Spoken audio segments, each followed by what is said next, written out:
Hi అండి, welcome to mass kitchen. ఈరోజు సొరకాయ పప్పు ఎలా వండాలో చూద్దామండి. నేను కుక్కర్లో వండుతున్నా అండి. కుక్కర్లో అయితే చాలా సింపుల్గా అయిపోతుందండి, చాలా తక్కువ టైంలో. ఒక కుక్కర్ తీసుకుని అందులో నానబెట్టిన కందిపప్పు వేసుకుని అందులో సొరకాయ ముక్కలు, టమాటా ముక్కలు, ఉల్లిపాయ ముక్కలు, పచ్చిమిరపకాయలు కొంచెం ఎక్కువ వేసుకోవాలండి, అప్పుడు పప్పు టేస్ట్ బాగుంటుంది. కొంచెం చింతపండు వేసుకోవాలి. తర్వాత కొంచెం పసుపు ఇంకా కారం వేసుకుని మొత్తం ఒకసారి కలుపుకోవాలండి. ముక్కలు నిండేటట్టు వాటర్ పోసుకుని మొత్తం ఒకసారి కలుపుకొని మూత పెట్టుకుని 4 విజిల్స్ వేయించుకోవాలండి.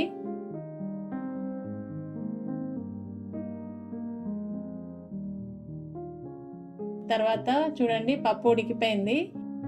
ఇప్పుడు అందులో మీ రుచికి తగినంత ఉప్పు వేసుకుని మొత్తం ఒకసారి కలుపుకోవాలి. ఇలా గరిటతో మొత్తం మెదిపేసుకోవాలి.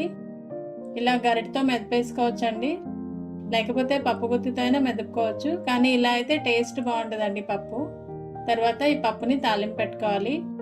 స్టవ్ మీద చిన్న కడాయి పెట్టుకుని అందులో ఆయిల్ వేసుకుని శనగపప్పు, ఆవాలు, మినపప్పు ఇవి కొంచెం వేగిన తర్వాత జీలకర్ర వేసుకోవాలి. తర్వాత ఎండుమిరపకాయలు కూడా కొంచెం వేగిన తర్వాత వెల్లుల్లి రెబ్బలు దంచుకొని వేసుకోవాలండి. ఎక్కువ వేసుకుంటే బాగుంటుందండి. ఇవన్నీ వేగిపోయిన తర్వాత లాస్ట్లో కరివేపాకు వేసుకుని ఫ్రై చేసుకోవాలండి. ఇప్పుడు పప్పుకి తాలింపు పెట్టుకోవాలండి.